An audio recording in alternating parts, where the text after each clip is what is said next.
수요 예배 오신 여러분들 주님의 이름으로 환영합니다. 이제 함께 기도하겠습니다.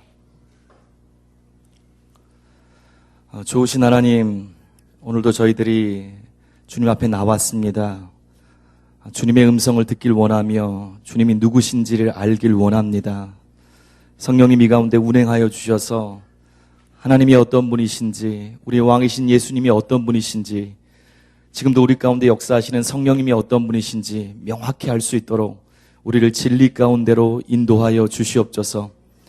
하나님, 내일 수능시험이 있습니다. 하나님, 수능시험 치르는 학생들을 기억하여 주시고 주님, 믿음의 학생들에게 담대함을 주시고 평강 가운데 시험을 치를 수 있도록 주님 함께 붙잡아 주시옵소서. 하나님, 오늘도 우리가 주님을 더 알길 원합니다. 이곳에 임재하셔서 말씀하시고 우리를 가르쳐 주시옵소서. 예수님의 이름으로 기도합니다. 아멘. 여러분, 마태복음 2장을 펴시기 바랍니다. 2장을 펴시고요. 오늘은 마태복음 2장, 2강, 2장을 할 차례인데요. 제가 저번에 말씀드렸습니다. 성경은 그냥 열심히 읽고 공부하는 것보다 어떤 게 중요하다고요? 본래의 뜻과 의도를 바르게 알고 나아갈 때 성경을 제대로 이해하고 해석할 수 있다고 이렇게 말씀드렸습니다. 여러분, 출애굽기 32장 아실 거예요. 32장에 보니까 시내산에 모세가 올라갔는데 올라간 후에 오랫동안 내려오지 않습니다. 그러니까 어떻게 합니까? 백성들이 아론을 압박해서 금을 모아다가 금송아지를 만들어요. 그리고 1절 보니까 우리를 위하여 우리를 인도할 신을 만들라라고 합니다. 그리고 금송아지를 만들고 나서 만든 금송아지를 보면서 뭐라고 고백해요? 4절 보니까 그들이 말하되 이스라엘아, 이는 너희를 애굽 땅에서 인도하여 낸 너희의 신이로다. 이렇게 고백해요. 너희를 애굽 땅에서 인도한 너희의 신이로다. 금송아지를 만들어 놓고 필요에 의해서. 여러분, 참 문제이지 않습니까? 그 대상이 지금까지 자신들을 인도하신 하나님이 아닌데 금송아지를 만들어 놓고 자기 마음대로 그것을 하나님이라고 생각하고 있는 거예요. 생각할수록 어처구니 없는 일이죠. 근데 이것이 여러분과 저의 성경 읽기에 일어날 수도 있어요. 때로 우리도 모르게 이런 어처구니 없는 일이 우리가 성경 읽을 때 일어날 수 있습니다. 하나님의 말씀이 그런 뜻이 아닌 거예요. 여기 본문에 나와 있는 하나님의 말씀이, 하나님의 진리가 그런 뜻이 아닌 거예요. 근데 어떻게 합니까? 우리가 성경을 읽으면서 자의적 해석을 하는 거예요. 나의 필요와 상황에 맞추어서 성경을 해석해 놓고 그 말이 아닌데도 은혜 받았다 그래요. 그리고 지금 내가 은혜 받았으면 됐지 이게 무슨 상관이나 이렇게 반응할 때가 있습니다. 그런데 그런 게 아닙니다. 물론 성경은 하나님 말씀이에요. 죽은 말씀이 아니라 오늘도 나에게 직접 말씀하시는, 역사하시는 살아있는 말씀이에요. 그런데 이 금송아지를 만들었던 이스라엘 백성들 같이 되지 않기 위해서는 여러분과 저에게 무엇이 필요합니까? 그것이 살아있는 말씀을 우리 삶에 적용되기 위해서 먼저 해야 될 일이 뭐냐면 성경이 진짜 무엇을 말하는지를 바르게 이해하는 거예요. 그리고 그 안에서, 성령님 안에서 내 삶 가운데 이것이 어떻게 적용되는가, 적용이 그 이후에 진행돼야 되는 것입니다. 여러분, 여러분과 제 삶 가운데 이런 일이 있길 바랍니다. 무엇보다도 성경을 바르게 하는, 저번 주에 말씀드린 것처럼 베레아 사람들처럼 바른 자세를 가지고 무엇이 진짜 성경의 진리인가, 그리고 진짜 하나님의 말씀인가, 그리고 그 속에서 말씀하시는 하나님이신가를 따라가는 그런 여러분과 저 됐으면 좋겠습니다. 그래서 주의 설교로 계속 진행하기를 원하는데요. 지난 시간에 마태복음 1장을 나누면서 그래서 중요한 게 있다고 그랬어요. 그것이 뭐냐면 성경을 바르게 이해하기 위해서 무엇이 중요하다고요? 저자의 생각의 흐름을 잘 따라가야 된다고 했습니다. 내 생각대로 자의적으로 금송아지 만들듯이 그렇게 해석하지 않기 위해서는 저자의 생각의 흐름을 잘 따라가는 것이 굉장히 중요한 거예요. 저자가 있고 듣는 독자가 있고 상황이 있고 그렇게 얘기하는 의도가 있고 목적이 있는 거예요. 그것을 파악하고 나아가는 것이 굉장히 중요합니다. 제가 이 주의 설교를 준비하면서 떨리는 마음으로 준비하면서 계속해서 기도하는 게 있어요. 그게 뭐냐면 하나님, 이 시간들을 통해서 저나 참석하신 우리 성도님들이나 단순히 마태복음 한 권을 바르게 이해하는 것, 그것을 넘어서 성경 각 권을 바르게 볼 수 있는 시각이 더 많이 열리기를 원합니다. 그래서 시간이 지나면 지날수록 하나님의 바른 진리 가운데 서 있고 주님을 바르게 하는 그런 은혜가 있기를 원합니다. 여러분도 이게 여러분과 저의 계속된 기도로 삼고 이렇게 기도해 주시길 바랍니다. 제가 여러분께 질문 드릴게요. 제가 지난주에 가면서 숙제를 못 드렸는데요. 지난주에 이런 방식으로 저희가 말씀을 봤습니다. 마태복음 1장을요. 그리고 집에 돌아가서 다시 마태복음 1장을 읽어보신 분. 나는 지난주에 참석했는데 집에 가서 마태복음 1장을 한번 내가 읽어봤다. 자신 있게 하시라고 그랬어요. 먼저. 예. 참석하신 분들 많이 읽으신 것 같아요. 근데 여러분 어떠셨습니까? 1장의 내용을 제대로 알고 다시 1장을 보니까 조금 다르게 보이시죠? 예. 한번 손을 한번 들어보세요. 내가 봤는데 뭐 치유 시간인데 치유 받은 사람 이런 건 아니지만 내가 봤는데 성경을 배우고 나서 1장을 보니까 전에 보이지 않는 다른 것들이 많이 보였습니다. 그런 분만 손을 저렇게 들으세요. 예. 손 든 분 중에 대부분이 들으셨어요? 예, 이게 정상입니다. 여러분 2장에 나아가기 전에 1장을 잠깐 복습하면 마태복음 1장에서 어떻게 나와 있어요? 마태가 유대교회에서 개종한 그리스도인들을 향해서 그들을 격려하고 또 교육할 필요가 있고 주변에 있는 다른 유대인들에게 변증할 수 있도록 예수님이 메시아라는 것을 변증할 수 있도록 예수님이 구약에서 약속한 하나님이 약속한 진짜 메시아이시오 왕이신 것을 드러내기 위해서 1장을 계속 썼습니다. 그리고 두 가지를 사용했어요. 첫 번째가 족보였어요. 아브라함과 다윗의 자손 예수 그리스도를 통해서 진짜 메시아이다. 그걸 나타냈습니다. 치밀하게 썼습니다. 두 번째로 어떤 게 있습니까? 예수님의 동정녀 잉태를 요셉의 시각으로 쭉 기술했어요. 그러면서 이것이 이사야 7장 14절에 처녀가 잉태하여 아들을 낳을 것이요 라고 예언된 것을 종말론적으로 예수님 이후로 성취된 하나님의 이중 예언으로 그렇게 설명했어요. 그래서 한마디로 얘기하면 구약에 약속했던 그 메시아, 다윗의 자손인 그 메시아가 바로 예수 그리스도시다. 그리고 1장에 이렇게 기술해 놨습니다. 여러분이 독자라고 생각해 보세요. 물론 믿는 자들이 유대인 그리스도인이 1차 독자이기 때문에 대부분 다 믿었겠지만 여러분이 믿는 자라고 생각해 보세요. 그걸 읽는 독자라고. 그럼 어떤 생각이 들었을까요? 딱 보자마자 우리 같지 않고 이해도가 높기 때문에 그 역사나 모든 것을 그렇구나 그렇게 동의를 했을 거예요. 그러면서 동시에 어떤 생각이 들었을까요? 동시에 진짜 그런가? 그렇게 마음이 또 올라올 수도 있어요. 근데 그런 사람들에 대해서 마태가 2장에서 계속해서 나레이터가 돼서 설명하는 자가 돼서 계속 설명하고 있는 거예요. 내가 조금 전에 얘기했던 것처럼 예수님이 진짜 구약에서 약속하신 하나님의 아들이요 메시아시다. 진정한 왕이시다. 그것을 계속 진행하고 있습니다.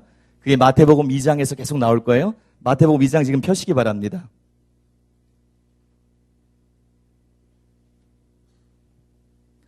우리 마태복음 2장에 보면 세 단락으로 저희가 나눌 수 있는데요.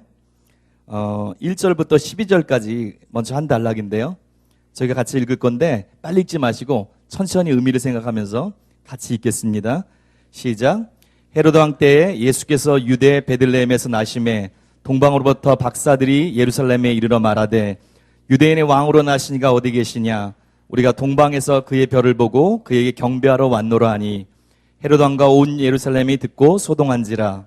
왕이 모든 대제사장과 백성의 서기관들을 모아 그리스도가 어디서 나겠느냐 물으니 이르되 유대 베들레헴이오니 이는 선지자로 이렇게 기록된 바 또 유대 땅 베들레헴아 너는 유대 고을 중에서 가장 작지 아니하도다. 내게서 한 다스리는 자가 나와서 내 백성 이스라엘의 목자가 되리라 하였음이니이다. 이에 헤롯이 가만히 박사들을 불러 별이 나타난 때를 자세히 묻고 베들레헴으로 보내며 이르되 가서 아기에 대하여 자세히 알아보고 찾거든 내게 구하여 나도 가서 그에게 경배하게 하라. 박사들이 왕의 말을 듣고 갈새 동방에서 보던 그 별이 문득 앞서 인도하여 가다가 아기 있는 곳 위에 머물러서 있는지라. 그들이 별을 보고 매우 크게 기뻐하더라. 집에 들어가 아기와 그의 어머니 마리아가 함께 있는 것을 보고 엎드려 아기께 경배하고 보배압을 열어 황금과 유향과 모략을 예물로 드리니라. 그들은 꿈에 헤로데게로 돌아가지 말라 지시함을 받아 다른 길로 고국에 돌아가니라. 이렇게 나와 있습니다. 단락에 제목을 붙인다면 뭘로 붙일 수 있을까요? 그렇게 붙이시면 돼요. 한번 이렇게 붙여볼까요? 동방으로부터 온 박사들의 경배. 저절로 따라하시네요. 잘하셨습니다. 그렇게 붙일 수 있을 것 같아요. 여러분, 이 성탄절이 막 생각나는데요. 이 부분은 다른 사복음서의 다른 곳에 없습니다. 마태복음에서만 유일하게 나와 있는 거예요. 마태만 동방에서 온 박사들의 방문을 기록하고 있어요. 왜 기록했을까요? 동방에서 온 박사들의 경배를 통해서 유대인들에게 예수님께서 계속 똑같은 얘기를 하는 거예요. 구약에서 약속하신 진짜 메시아여, 인류를 위한 진정한 메시아여 왕이신 것을 계속 나타내기를 원하는 거예요. 여러분, 한 가지 성경을 공부하는 방법이 있습니다. 그것이 뭐냐면 복음서라면 복음서를 읽을 때 다른 곳에 나와 있지 않은 기사가 있으면 여러분과 제가 주목해야 됩니다. 왜냐하면 특별한 이유가 있기 때문에 그래요. 마태복음만 봐도 다른 곳에 기록되지 않은 기사가 9가지가 있습니다. 그런데 각 사건마다 유대인 그리스도인들에게 전하고자 하는, 말하고자 하는 목적이 있는 거예요. 뭐 이런 것들이에요. 요셉의 꿈, 박사들의 방문, 애굽으로의 피난, 유학살, 가룟 유다의 죽음, 빌라도 아내의 꿈, 또 다른 부활, 파수꾼들의 뇌물수수, 지상 명령에 있어 세례에 대한 강조. 제가 빨리 얘기했지만 이 9가지는 마태복음에만 나와 있어요. 그러면 여러분과 제가 집중하는 거예요. 왜? 다른 데 안 쓰던 것을 왜 썼습니까? 의도가 있다는 거예요. 여기 보세요. 요셉의 꿈, 박사들의 방문, 애굽으로의 피난 등 5가지는 뭐가 있냐면 구약의 성취라고. 마태복음의 주제 중에 하나가 구약의 성취인 메시아 예수님이시거든요. 하나님의 아들. 구약의 성취라는 것을 예수님께서 오심을 강조하는 거예요. 또 뒤에 보면 4가지 사건 중에 또 다른 부활이라고 있어요. 마태복음 27장 52절에서 53절, 파수꾼들의 뇌물수수 등이 있어요. 예수님이 십자가에서 다 이루셨다. 그렇게 했을 때 마태복음 27장에 부활이 있었습니다. 성도들이 부활했어요. 유대인 그리스도인들이 그걸 아는 거예요. 또 파수꾼들의 뇌물수수가 있어요. 아, 예수님이 부활하신 게 아니라 그 사람들이 퍼쳤잖아요. 돈을 주고요. 부활하신 것이 아니라 제자들이 가서 훔쳐갔다. 그렇게 말을 퍼뜨리라고 그랬어요. 그것들이 유대인 사회에 퍼져 있는 거예요. 그러니까 이런 것들을 통해서 유대인들이 특별히 관심을 갖고 있는 이슈가 될 만한 것들을 설명하기 위해서 마태복음에 기록되는 거예요. 그러니까 여러분 한 가지 기억하세요. 복음서를 볼 때 그 복음서만 독특하게 기록된 기사가 있으면 특별히 주목하시길 바랍니다.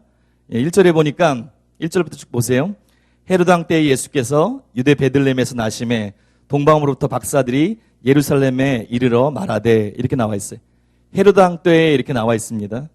여러분 성경에 보면 헤롯이 참 많아요. 성경 볼 때 헷갈린 것 중에 하나가 헤롯이 많은 거예요.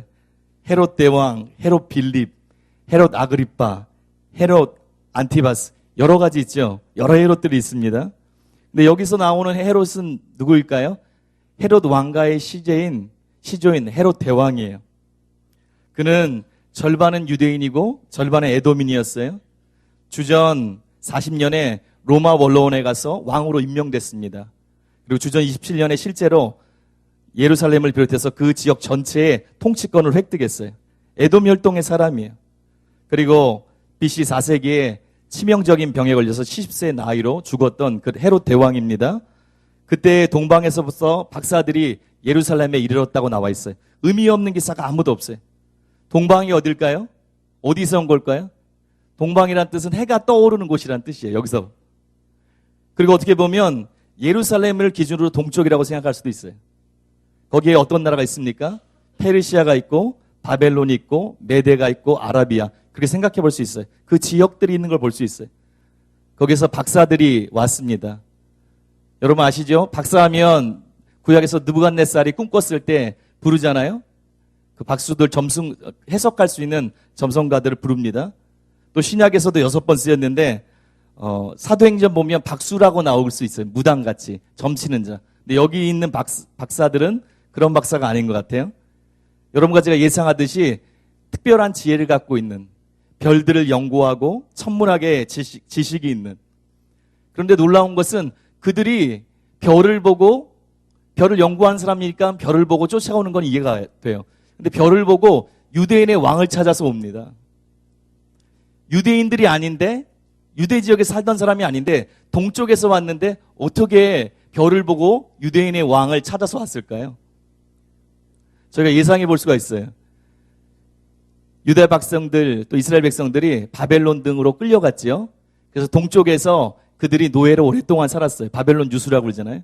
그것을 통해서 그 지역에 메시아가 올 것이란 다윗의 자손을 통해서 유대인을 통해서 메시아가 올 것이고 그 메시아를 통해서 놀라운 일이 있을 거라고. 그런 예언들이 퍼졌습니다. 그런 말들이 퍼졌습니다. 그래서 저희가 짐작해 볼 수 있는 것은 동방에서 온 이 박사들이 그것들을 알고 있는 거예요. 그리고 2절에서 보니까 예루살렘에 도착해서 뭐라고 고백합니까?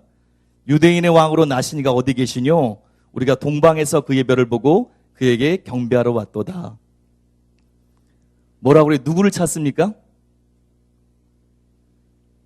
유대인의 왕이에요. 이게 무슨 말일까요? 메시아란 뜻입니다. 진짜일까요? 진짜입니다. 유대인들에게 있어서 메시아의 다른 칭호가 뭐였습니까? 저번 주에? 대사 배우세요. 틀려도 괜찮습니다. 예, 다윗의 자손이었어요. 그러면 이방인들에게, 그 당시 이방인들에게 메시아의 칭호가 무엇인지 아십니까? 그게 바로 유대인의 왕이에요. 유대에서 한 왕이 나서 유대뿐만 아니라 전 세계에 영향을 주고 복이 된다는 그런 생각들이 퍼져 있었어요. 이게 진짜일까요? 맞습니다. 왜 그렇습니까? 그들이 와서 예루살렘에 도착했어요. 왜 예루살렘에 도착했을까요? 별을 보고 쫓아왔을 거예요. 쫓아오다가 낮이면 별이 안 보이잖아요. 지금이랑 다르니까 깜깜한데 특별한 별이 딱 뜨면 얼마나 잘 보여요. 그걸 쫓아서 어쩌면 수천 킬로를 이렇게 왔을 거예요. 멀리 왔을 거예요.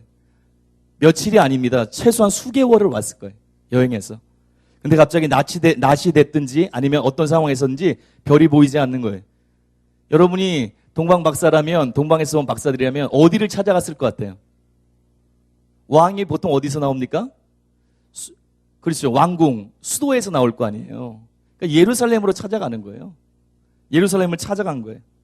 예루살렘을 찾아갔습니다. 그러고 나서 뭐라고 그랬어요? 유대인의 왕이 어디 계시뇨? 그랬더니 이게 진짜 메시아를 뜻하는 칭호인지 알 수 있는 게 4절에서 뭐라고 그래요? 헤롯이 그 말을 딱 듣고 대제사장과 서기관들에게 뭐라고 합니까? 그리스도가 어디에서 나느냐 그런 거예요. 유대인이 왕이 그리스도인 걸 아는 거예요. 그게 그 말이었습니다.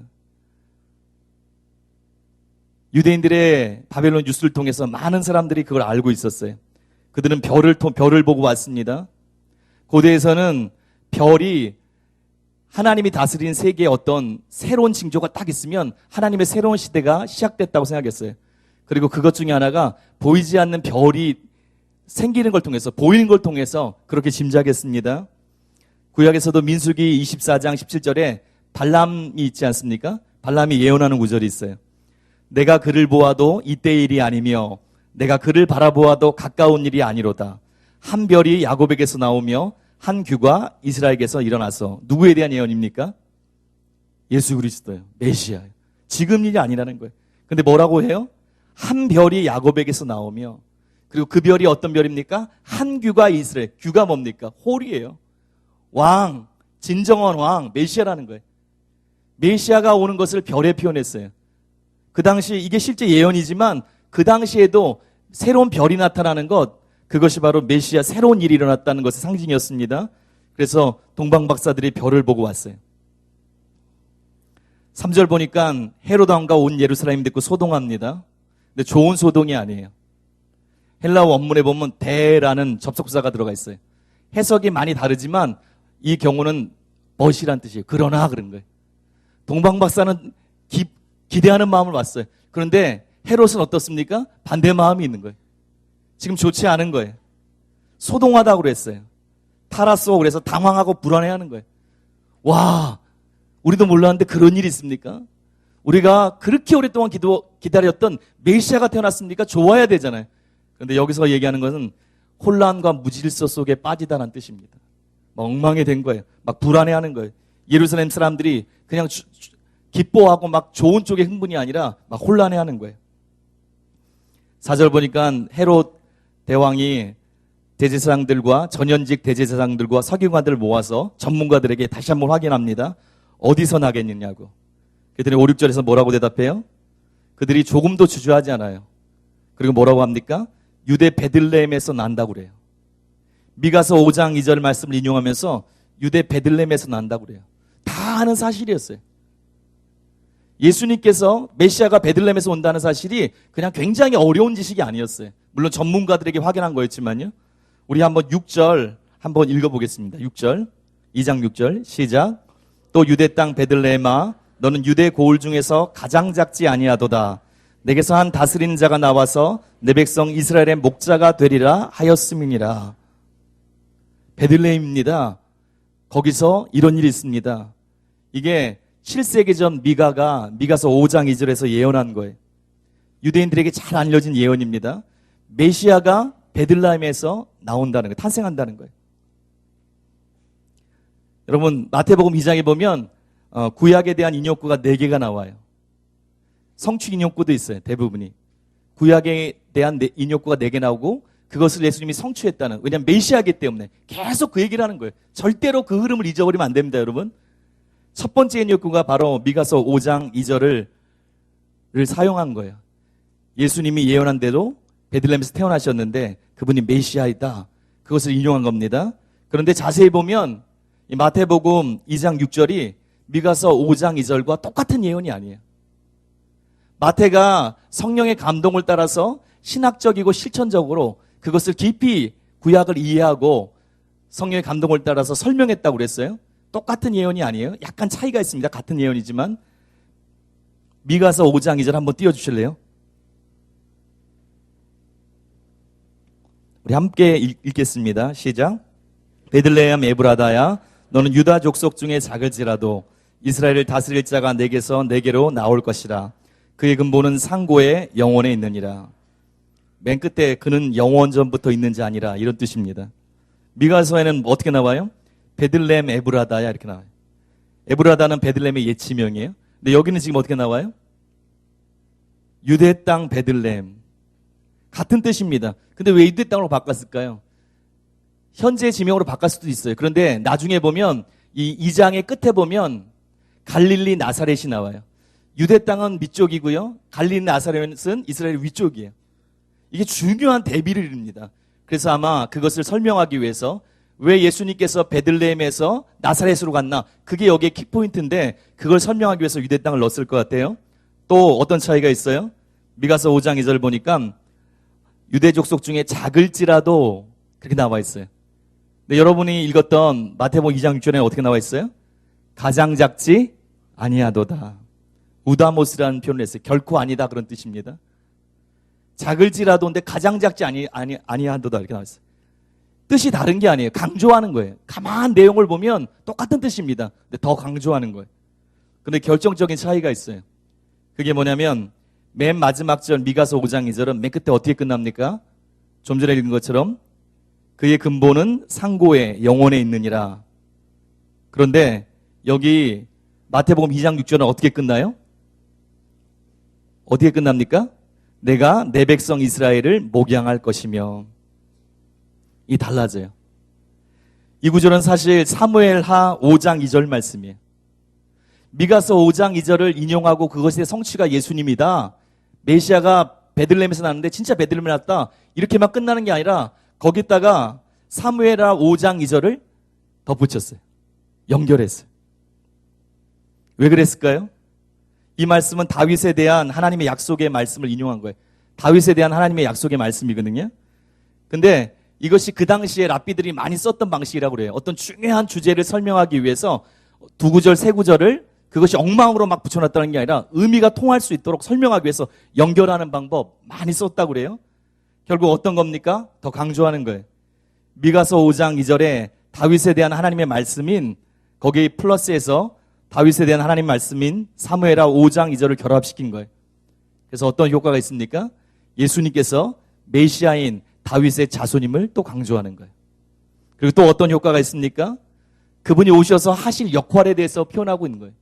진정한 다윗의 자손 메시아가 되셔서 하나님의 백성의 목자가 될 것이다. 그분의 역할을 기록하고 있는 거예요. 이렇게 성취를 표현하고 있어요. 그래서 7절에서 8절을 보니까 헤롯이 어떻게 합니까? 그 모든 것을 듣는데도 생각이 전혀 안 바뀌어요.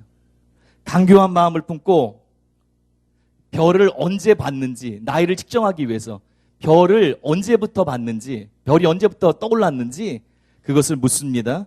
그리고 가서 자세히 알아보고 와서 나도 경배할 수 있도록 해달라고 강교한 말로 박사들에게 전해요. 그리고 9절 보니까 어떻게 합니까? 박사들이 왕의 말을 듣고 길을 떠납니다. 그때 어떤 일이 있어요? 동방에서 보던 그 별이 팍 나타나요. 많은 학자들이 그래요. 그 별을 봤던 게, 제가 여기 적어봤겠는데, 그 별이 뭐 유성이다.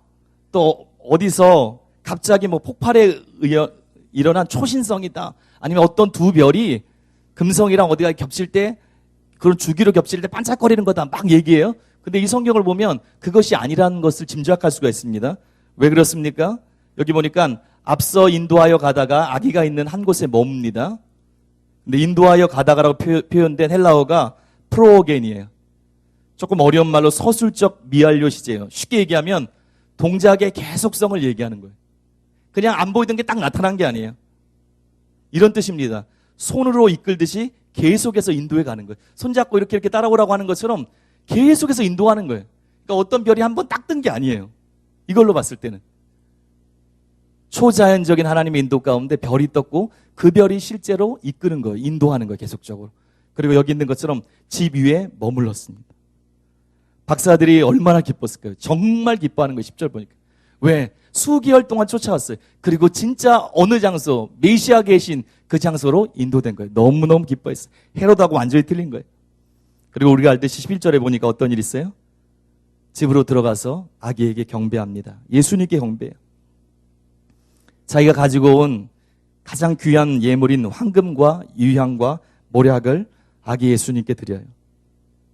시편 72편에 보면 오시는 왕 앞에 시바의 금을 드린다고 그랬어요. 또 모든 왕들과 민족들이 경배하는, 그 앞에 엎드려 경배하는 장면이 나옵니다. 그 시편 72편을 재현해 놓은 것 같아요. 이 방에서 와서 아기 예수님께, 진정한 왕이신 메시아께 경배하는 거예요. 여러분 여기까지 잘 따라오고 계신데요. 제가 잠깐 퀴즈를 내겠습니다. 이게 설교 시간인지 갑자기 교육 시간인지 모르겠는데 우리 주일학교 학생들한테도 낼 수 있는 퀴즈인데요. 여러분 동방박사가 몇 명입니까? 3명, 5명. 정답이 뭔지 아세요? 알 수가 없습니다. 여러 명 것도 맞는 거예요. 여러분과 저는 단순한 것 같아요. 왜? 황금, 유향, 모략. 왜 하나씩만 갖고 왔다고 생각하세요? 너 하나 꺼내봐. 나도 꺼낼게. 어떤 문헌에 보면 3명, 4명, 12명까지도 있어요.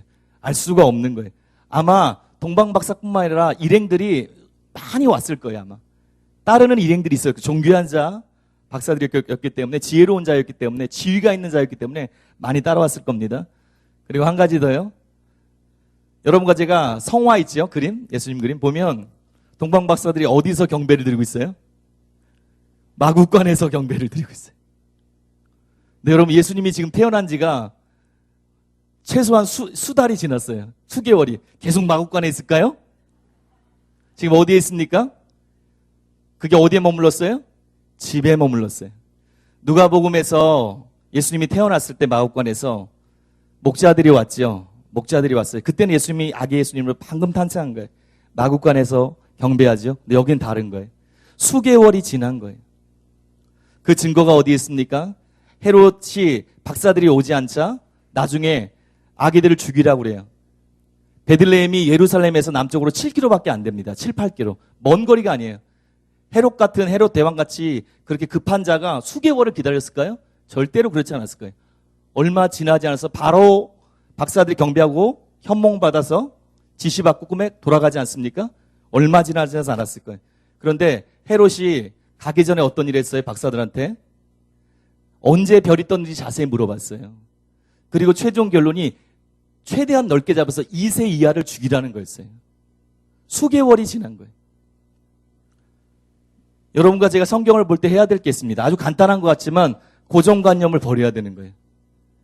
내가 고정관념을 갖고 있으면 내가 아는 대로 성경이 보이기 시작해요. 근데 그것이 아닙니다.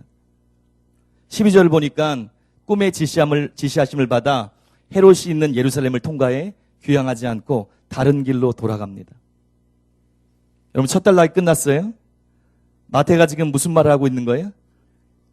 메시아의 탄생지로 예정된 장소인 베들레헴에서 예수님이 탄생하셨다는 거예요. 그분은 구약의 예언을 성취한 메시아라는 거예요. 계속 이 말을 하고 있는 거예요. 이게 주제니까요. 진정한 메시아라는 거예요. 또 이것을 왜 썼습니까? 다른 곳에는 기술되어 있지 않은 동방박사 경배 사건을 여기 들어갔다고 그랬어요? 1장에서 여러분 그런 비슷한 걸 보셨죠? 족보에 들어갈 수 없는 이방, 대부분 이방인이든지 아니면 4명 다 이방 여인이든지 이방 여인이 족보에 들어갑니다. 왜 그랬습니까? 기억나세요? 예수님께서 단지 유대인만의 구원자가 아니라는 거예요. 유대인만의 왕이 아니라는 거예요. 궁극적으로 열방을 위한 왕이시라는 거예요. 여기도 마찬가지예요. 예수님이 단순히 유대인만의 메시아는 아니에요. 예수님의 사역 초기에 다른 데로 가지 말고 유대인들한테만 가라고, 이스라엘 잃어버린 양한테 그렇게 얘기했지만 그게 끝이 아니에요. 이스라엘이 변화돼서 결국 원하시는 게 무엇입니까? 28장에 있는 것처럼 열방에 가서 제자 삼는 거예요. 예수님이 유대인들만의 왕이 아니세요. 구원자가 아니에요. 열방의 경배를 받으실 진정한 구원자, 만왕의 왕이십니다. 여러분들과 제가 일단락에서 조금 적용해 봤으면 좋을 게 있어요. 우리가 본 것처럼 예수님이 탄생하셨을 때 이방의 천문학자, 점성가들이 찾아와서 경배하지요. 근데 우리가 알듯이 헤롯이 경배하지 않아요. 또 대제사장과 서기관들이 메시아가 어디에서 나신지를 알았어요. 그 정도 사건이 진동할 정도 일어났으면 여러분 같으면 어떻게 했을 것 같아요? 당장 쫓아갔을 거 아닙니까? 근데 쫓아가질 않아요. 폭군인 헤롯이 무서워서 그랬을 수도 있어요. 그래도 쫓아가야 됐어요. 헤롯에게 중요했던 게 무엇입니까? 메시아가 탄생하느냐? 영원한 진짜 왕, 만왕의 왕 중의 왕이 그분이 오시느냐가 중요한 게 아니에요. 나의 자리가 유지되는가, 유지되지 않는가. 여러분과 제 삶 가운데도 이런 일이 있을 수 있어요. 근데 성경이 뭐라고 말씀드려요? 왜 많은 사람들이 교회 다니는데 실제로 담임 목사님께서 누누이 말씀하시는 것처럼 수많은 사람들이 명목상의 신자로 멈추고 있습니까? 평생 교회 다녔는데 진리를 몰랐어요. 그 진리의 핵심이 무엇입니까? 예수님이 성경에 말씀하시는 대로 그냥 구주뿐 아니라 왕이시라는 거예요. 그분이 왕이시라는 거예요. 요한복음 1장 10에서 12절에 있는 것처럼 자기 땅에 오매 자기 백성이 영접하지 아니하였으나 저에게서 많이 들었죠? 영접하는 자 어떻게 영접해요? 예수님을 구세주뿐만 아니라 왕으로 영접하는 거예요. 바울이 또 베드로가 고백했던 것처럼 베드로가 사도행전 5장 31절에서 했던 것처럼 이스라엘에게 회개함과 제사함을 주시려고 그를 오른손으로 높여서 임금과 구주로 삼으셨느니라. 왜 명목상이신 자가 있습니까? 예수님이 진짜 왕이신 걸 모르기 때문에 회개하고 예수님을 진짜 구주뿐만 아니라 왕으로 영접하고 그분이 나의 생명이시고 나를 변화시키는 나의 왕이신 주님이신 그분이신 걸 고백하지 못하고 그렇게 살지 못하기 때문에 이 정도는 아닐지라도 때로 우리들의 삶 가운데 왜 주님의 깊은 다스림과 함께 하심이 더디게 느껴집니까? 깊어지지 않는 것처럼 느껴집니까? 우리 삶의 모든 영역 가운데 매 순간 가운데 주님이 실제로 우리 삶의 왕이셔야 되는지 그러지 못할 때가 있기 때문에 그 정도는 아니지만 부자청년처럼 때로는 어느 면에서 그럴 때가 있다는 거예요. 찰스 스펄전이 이렇게 얘기했지요. 여러분은 누구에게 속해 있습니까? 대답해보라. 여러분이 그리스도의 소유임을 확신한다면 모든 사람과 관련된 그리스도의 표현은 황제이든지 아무것도 아니든지라는 점을 알아야 한다. 그리스도께서 여러분의 마음속에 황제나 왕이나 군주가 아니시라면 아무런 관계도 없는 존재이다. 여러분 다시 여러분께 묻습니다. 예수님의 여러분 삶에 실존적으로 어떤 분이세요? 그저 나의 삶의 필요를 채우신 분이십니까? 나를 보호하시는 분이세요? 맞아요. 그렇지만 그게 전부는 아닙니다. 그래서 더 얻기를 원하는 것입니까? 아니면 그분이 진짜 나의 왕이십니까? 우리 가정의 왕이십니까? 내 삶의 주인이십니까?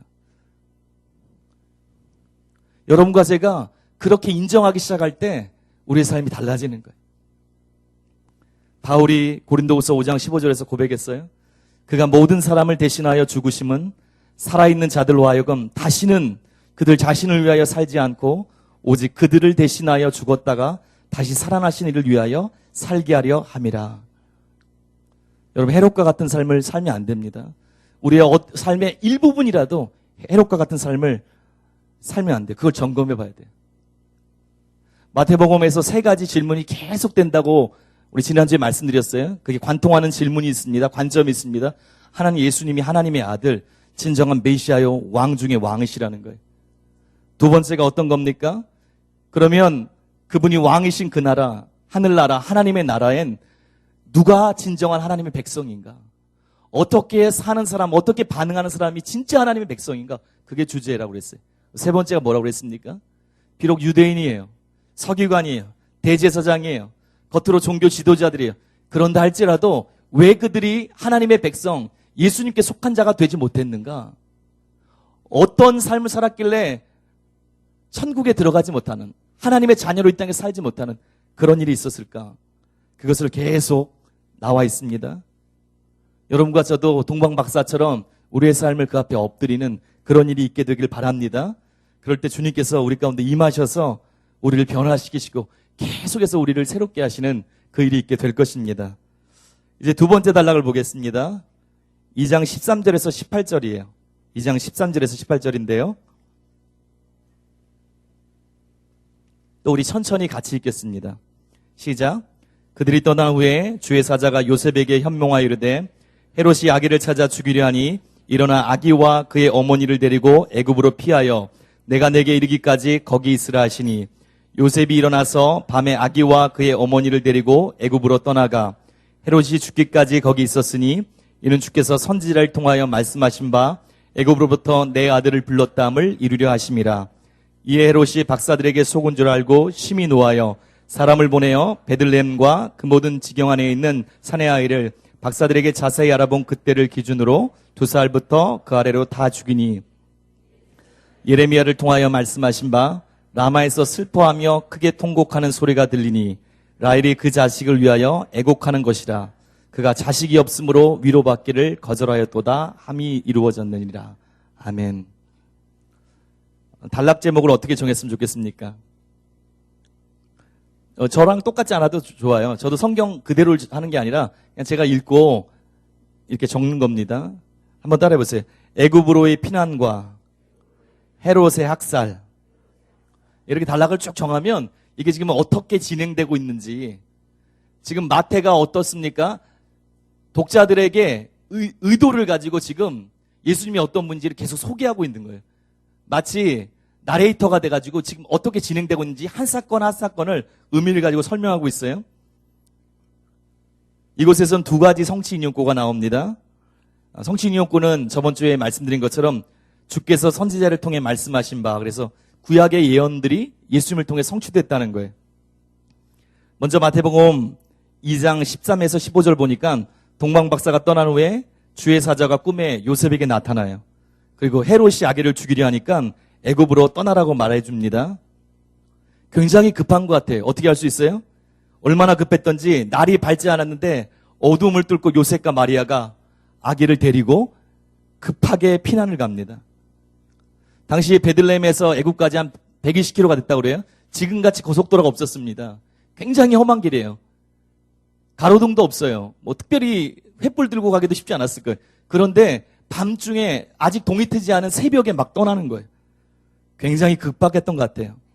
그런데 마태는 이 사건을 언급하면서 이 사건이 우연히 일어난 일이 아니라고 그래요. 그러면서 어디에 연결시킵니까? 호세아서 11장 1절을 연결시키면서 호세아서 11장 1절을 성취한 사건이라고 그렇게 설명하고 있어요. 15절을 우리 한번 다시 읽겠습니다. 15절이요. 시작. 헤롯이 죽기까지 거기 있었으니 이는 주께서 선지자를 통하여 말씀하신 바 애굽으로부터 내 아들을 불렀다함을 이루려 하심이라. 이렇게 나와 있어요. 근데 호세아서 11장 1절을 인용했다고 그랬어요. 호세아 11장 1절과 한번 우리 비교해 보겠습니다. 띄워주시고요. 예, 시작. 이스라엘이 어렸을 때 내가 사랑하여 내 아들을 애굽에서 불러냈거늘. 그렇게 나와 있죠. 언뜻 보면 여러분 잘 비교해 보세요. 호세아 11장 1절이 내 아들을 애굽에서 불렀다고 그랬어요. 하나님께서 내 아들, 여기서 내 아들이 누굴까요? 이스라엘 백성이에요. 여기서는 이스라엘 백성을 하나님께서 출애굽하신 거예요. 하나님의 자녀 삼고 하나님의 택한 백성 출애굽시킨 거예요. 그 사건을 얘기하는 거예요. 그런데 마태복음에서 마태가 어떻게 해석해요? 아기 예수님이 헤롯을 피해 애굽으로 피신했습니다. 그리고 나중에 다시 나오죠. 그 사건과 연관시켜요. 마태가 성령의 감동을 가지고 구약을 봤어요. 그래서 이스라엘이 하나님의 아들로서 이집트에서 들어갔다가 때가 돼서 하나님의 구원 계획 속에 나온 출애굽 사건, 그것을 성령의 감동으로 본 거예요. 그리고 어떻게 합니까? 진정한 구원자 되신 하나님의 아들 예수님께서 이집트에 피난 가시고 나중에 나오신 것이 이 사건, 이 구원 사건을 진정으로 성취하는, 마치 구약 모형론이라고 그러잖아요. 구약에 어떤 예표가 있어요. 예를 들어서 뭐 구리뱀이 있어요. 그럼 그것이 예수님의 십자가를 예표하잖아요. 그것처럼 이 실제 있었던 사건이지만 이 구원 사건이 결국은 진정한 구원자 되신 예수님의 이집트로 들어가고 나오는 사건을 통해서 성취됐다. 예수님이 진정한 구약을 성취하는 구원자시고 그분이 메시아시다. 그거를 아까 얘기한 것처럼 종말론적인 사건으로 연결해서 본 거예요. 또 16절에서 18절 나옵니다. 헤롯이 박사들에게 속은 것을 알고 베들레헴과 그 모든 지경에 있는 2살 이하의 사내 아이들을 학살하는 사건이에요. 헤롯이 참 잔인하죠. 참 진짜 잔인한 것 같아요. 역사적으로 찾아봤더니요, 진짜 잔인한 왕이에요. 헤롯 대제가. 자기 이전에 유대 땅을 통치하던 하스모니아 왕조가 있어요. 남은 사람들을 다 죽여버렸어요. 오늘날 조금 다르지만 그래도 국회의원에 해당되는 사내들인 구성원들이 있었어요. 마음에 들지 않아서 어떤 일 때문에 그 구성원 절반을 다 죽여버렸어요. 그리고 심지어는 300명이나 되는 궁중 관리들을, 300명 되는 자기를 돕는 궁중 관리들 있지 않습니까? 즉석에서 그냥 죽여버렸어요. 아주 끔찍한 사람이, 이러고도 남을 사람이에요. 심지어는 그의 아내 중에 한 사람인 마리암네라고 있어요. 아내가 10명이었는데 그 중에 한 명을 죽여버렸어요. 자기의 권력을 유지하기 위해서는 뭐든지 하는 사람이에요. 그리고 자신의 아들인 알렉산더를 비롯해서 3명을 죽여버렸어요. 아버지가 아들을 죽여버렸어요. 아주 끔찍한 왕입니다. 그런데 이렇게 유아학살, 예수님을 누군지 모르니까, 메시아가 누군지 모르니까 죽인 이 사건을 마태가 어디에 연결합니까? 예레미야서 31장 15절과 연결해요. 그리고 구약의 말씀이 예수님 때의 종말론 쪽으로 성취됐다고 그렇게 전하고 있습니다. 17절에서 18절, 마태복음 2장 17에서 18절 여러분과 함께 같이 읽겠습니다. 시작. 이에 선지자 예레미야를 통하여 말씀하신 바 라마에서 슬퍼하며 크게 통곡하는 소리가 들리니 라헬이 그 자식을 위하여 애곡하는 것이라. 그가 자식이 없으므로 위로받기를 거절하였도다 함이 이루어졌느니라. 예레미야서 31장 15절 한번 띄워주세요. 같이 읽겠습니다. 시작. 여호와께서 이와 같이 말씀하시니라. 라마에서 슬퍼하며 통곡하는 소리가 들리니 라헬이 그 자식 때문에 애곡하는 것이라. 그가 자식이 없어져서 위로받기를 거절하였도다라고 되어 있죠. 되어 있습니다. 마태가 이 사건을, 이 학살을 예레미야서 31장 15절과 연결했어요. 보세요. 마태는 헤롯 학살로 인해서 자기 자녀들을 잃은 어머니가 우는 모습을 봤어요. 근데 그 모습을 어떻게 했습니까? 예레미야 31장 15절 보니까 우리가 알듯이 주전 586년에 유대인들이 포로가 돼서 바벨론으로 끌려갑니다. 근데 그 끌려가는 곳 중에 라헬이 무덤으로 추종되는 곳을 지나가요. 라헬 아시죠? 라헬? 라헬 아시죠? 베냐민을 낳다가 죽었잖아요. 그래서 이스라엘의 어머니격인 라헬이 자기의 자손들이 포로가 돼서 끌려가는 거 보면서 어떻겠어요? 통곡하는, 애통해하는 그 장면이 예레미야 31장 15절 말씀이에요. 근데 그걸 연결시키는 거예요. 전통적으로, 유대인이 전통적으로 볼 때 라헬의 무덤이 있는 곳이 어디냐면 라마라는 곳이에요. 여기 라마가 나오잖아요. 라마라는 곳입니다. 근데 또 이곳은 좀 전에 얘기했던 것처럼 바벨론의 포로로 잡혀갔던 유대인들이 직결했던 장소예요. 라헬의 무덤이 라마고 포로들이 직결했던 곳이에요. 그런데 성경에 보니까 또 베냐민을 낳다 죽은 라헬의 무덤 장소가 창세기 35장 16에서 19절에 추정해 볼 수 있는데 라마와 함께 유대인들이 어떻게 알고 있습니까? 베들레헴을 알고 있어요. 그렇게 먼 장소도 아니지만 라마라고 알고 있으면서 또 베들레헴을 알고 있어요. 연결되어 있는 거예요. 그 당시 유대인들에게는 어떻습니까? 예레미야서 31장 15절에 라마에서 라헬이 막 통곡하는 소리가 똑같은 무덤이라고 추정되는 두 곳이 어느 곳인지 모르니까 베들레헴에서 자식을 잃고 통곡하는 어머니의 소리와 무관하지 않은 거예요. 연결해서 생각하는 거예요. 이 사건을 통해서 그 사건을 딱 연상하는 거예요. 그리고 어떻게 합니까? 또 연결점이 있는데요. 예레미야서에서 라헬의 통곡의 원인이 무엇입니까? 하나님의 아들들, 이스라엘 백성들이 고향에서 붙잡혀 가는 거예요. 고향을 떠나는 거예요. 그런데 베들레헴에서 통곡 사건이 일어난 배경이 무엇입니까? 진짜 하나님의 아들, 메시아이신 예수님께서 고향에서 쫓겨난 사건이에요. 구약의 하나님의 백성, 하나님의 아들로 자녀로 취급됐던 이스라엘 백성들이 쫓겨나는 거예요, 고향에서. 그리고 여기서도 어떤 일이 있어요? 진정한 메시아 하나님의 아들 예수님께서 탄생지인 베들레헴에 있지 못하고 쫓겨나는 거예요. 그래서 그걸 연결시키는 거예요. 그래서 이것을 보고 성령의 감동을 따라서 이 사건은 예레미야서 31장 15절이 성취된 것이다. 지금 어떤 일이 있어요?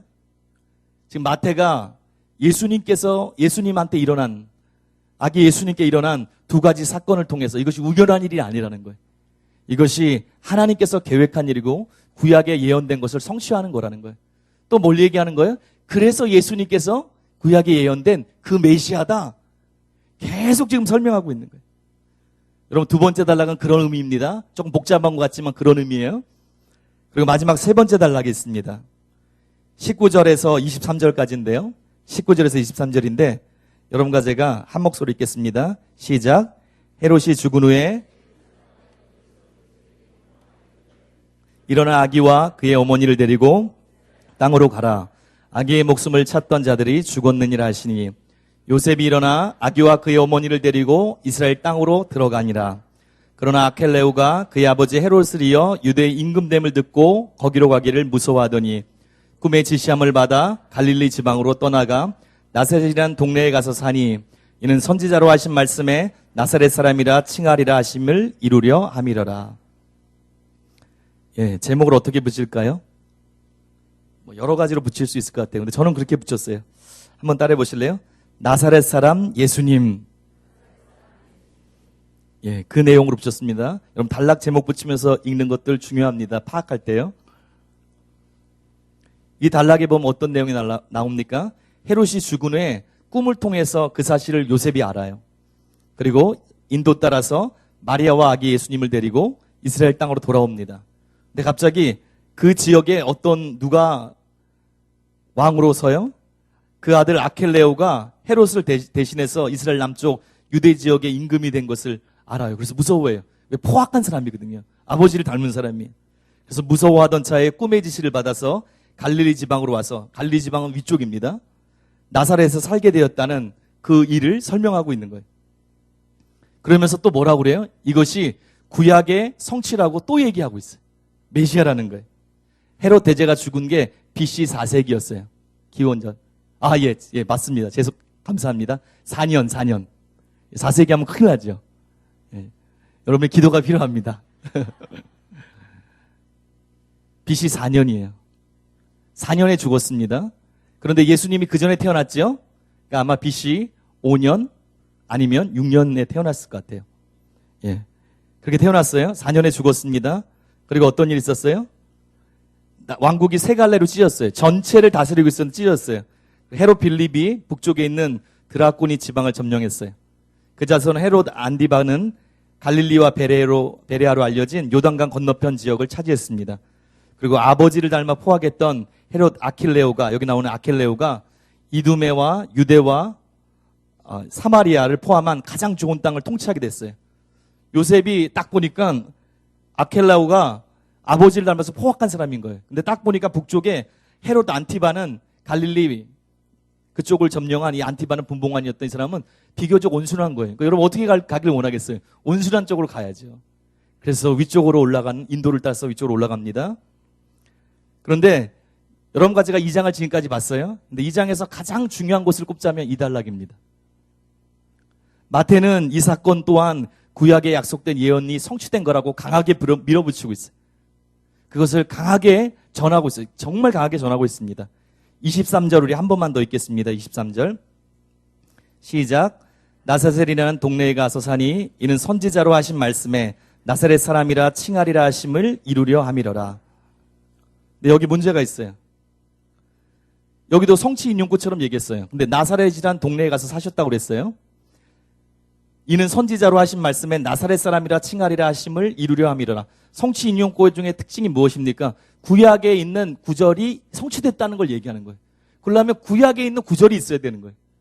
근데 여기는 구약에 그런 구절이 없습니다. 구약 성경에 그런 구절이 없어요. 그리고 심지어는 나사렛이란 지명조차 없죠. 구약. 여러분 성경 찾아보세요. 지명사.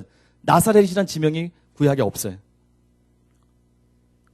그런데도 뭐라고 그래요? 이것이 구약의 선지자의 예언이 성취된 거라고 주장해요. 좀 무리가 있는 것처럼 보여요. 도리어 뭐라고 합니까? 또 나사렛 사람이라 칭하리라 함을 이루려 함이라 선포해요. 예수님은 나사렛 사람이라고 칭하기 위해서 나사렛으로 가셨다.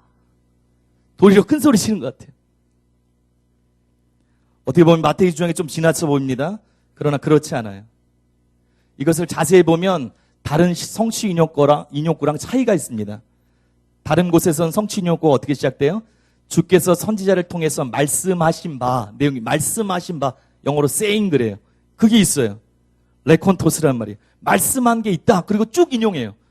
여긴 그게 없어요. 그냥 영어의 that, 연결하는 접속사, 호티, 그것만 딱 있어요. 다른 거예요, 구성이. 그리고 거기 보면 뭐라고 나와 있습니까? 선지자, 성취 인용구에서 단수지요? 어떤 선지자가 얘기했잖아요. 호세아든 그게 이사야든 미가든 선지자가 얘기한 거예요. 근데 여기 보면 원문에 보면 선지자가 아닙니다. 선지자들입니다. 구약의 어떤 한 선지자가 이렇게 얘기했는데 그걸 성취했다가 아니에요. 구약의 여러 선지자들이 얘기한 그것을 이루신 거다.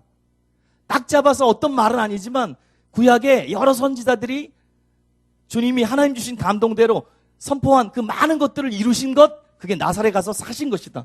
그렇게 얘기해요. 놀라운 겁니다. 나사렛은 갈릴리 하부 마을에 위치한 곳이에요. 언덕 위에 위치한 곳입니다. 오늘날로 얘기하면 어떻게 표현할 수 있어요? 깡촌. 고상한 말로 상간벽촌. 유대인들에게 나사렛 하면 어떤 의미예요? 비천하고 무시당하는 지역이에요. 깡촌 중에 깡촌이에요. 그래서 요한복음 1장 45절에 빌립이 예수님을 만나잖아요. 기억나시죠? 그 나다나엘에 가서 얘기해요. 모세가 율법에 기록하였고 여러 선지자가 기록한 그 일을 우리가 만났으니 요셉의 아들 나사렛 예수니라. 메시아라는 뜻이잖아요. 메시아를 내가 만났어. 예수님을 메시아로 소개합니다. 나다나엘이 뭐라고 그래요? 콧방귀도 안 뀌는 거예요. 그리고 뭐라고 얘기합니까? 여러분 아시죠? 나사렛에서 무슨 선한 것이 날 수 있느냐? 정신 차려라. 그런 동네에서 어떻게 그런 인물이 나오냐? 그 정도로 무시됐던 지역이에요. 근데 예수님께서 나사렛에서 사셨어요. 그리고 사람들에게 복음을 전하러 곳곳에 다니실 때 성경에 뭐라고 표현되고 있어요? 마태복음 21장 11절, 26장 71절 많이 나옵니다. 나사렛에서 나온 선지자 예수 혹은 나사렛 예수예요. 그게 예수님의 별명이셨어요. 메시아 예수님께서 베들레헴에서 탄생하신 것은 누구에게도 지장이 없어요. 그렇게 예언된 게 성취된 거니까. 그런데 나사렛 예수라고 불리는 것은 사람들에게 메시아로서 인식될 수 없는 큰 핸디캡인 거예요. 정말 문제인 거예요. 이런 상황이 딱 놓여 있는 거예요. 지금 굉장히 심각한 거예요.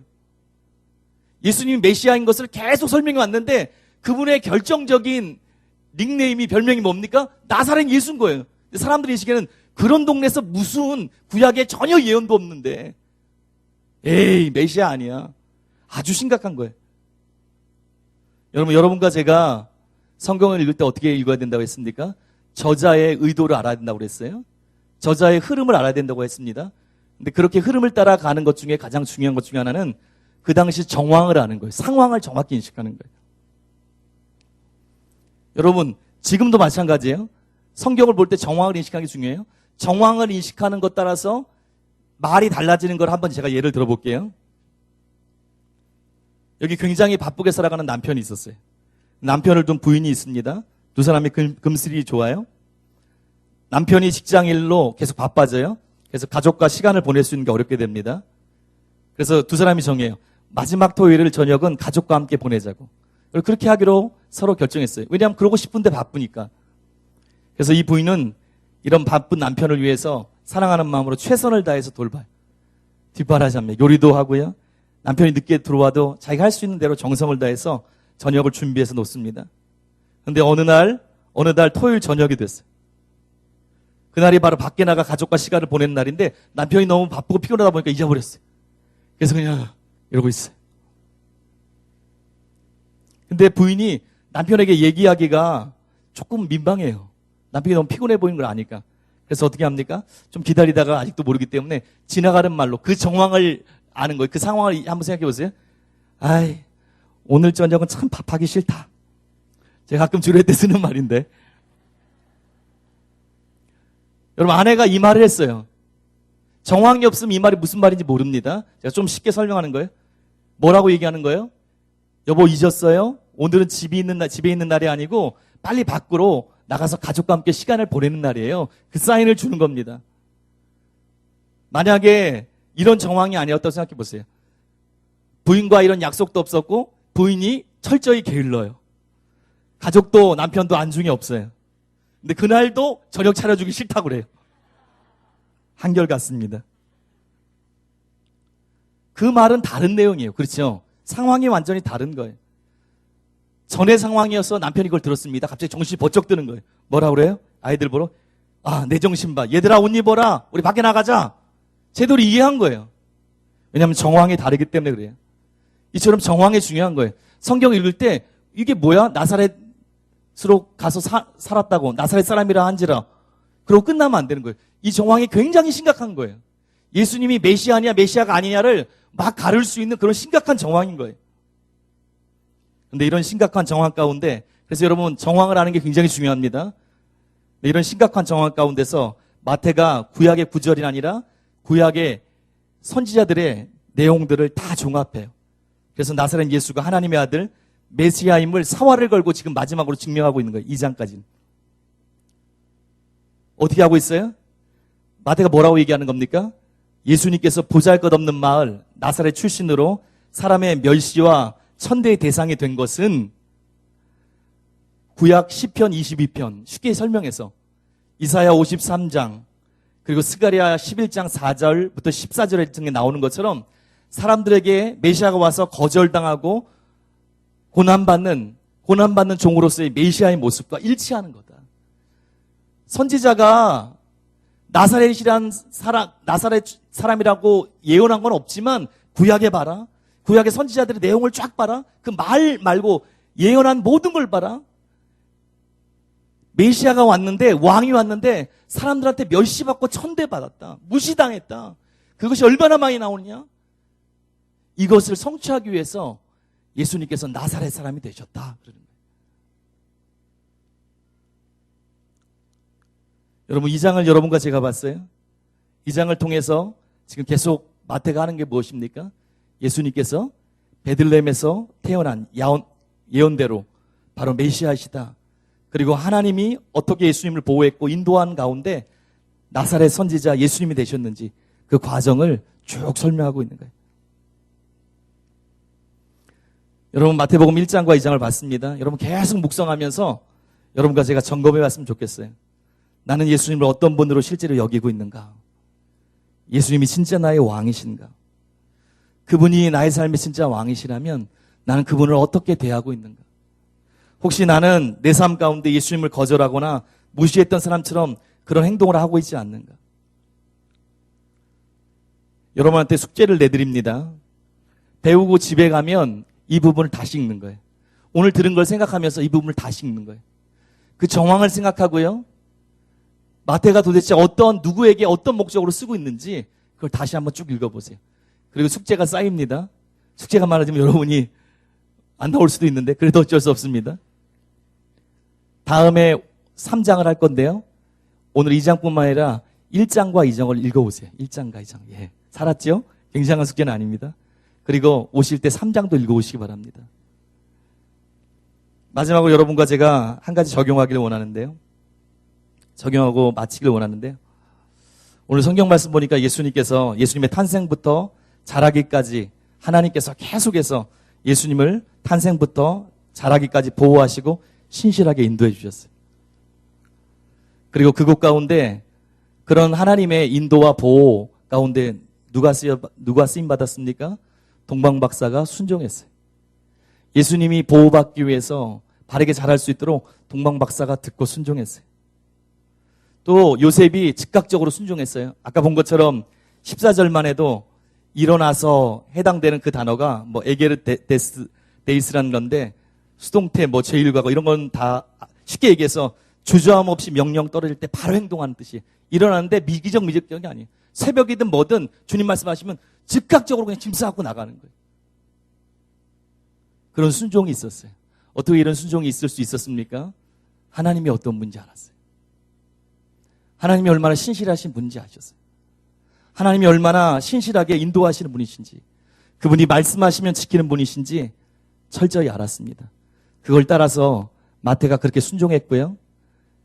마태가 아니죠. 요셉이 순종했고요. 또 동방박사가 순종했습니다. 그 순종을 따라서 이 구원 사건이 계속 이어진 거예요. 성경이 뭐라고 말씀하세요? 하나님이 신실하신 하나님이라고 말씀하세요. 신명기 7장 9절에 그런즉 너는 알라 오직 내 하나님 여호와는 하나님이시요 신실하신 하나님이시라. 그를 사랑하고 그의 계명을 지키는 자에게 천대까지 그의 언약을 이행하시며 인애를 베푸시며.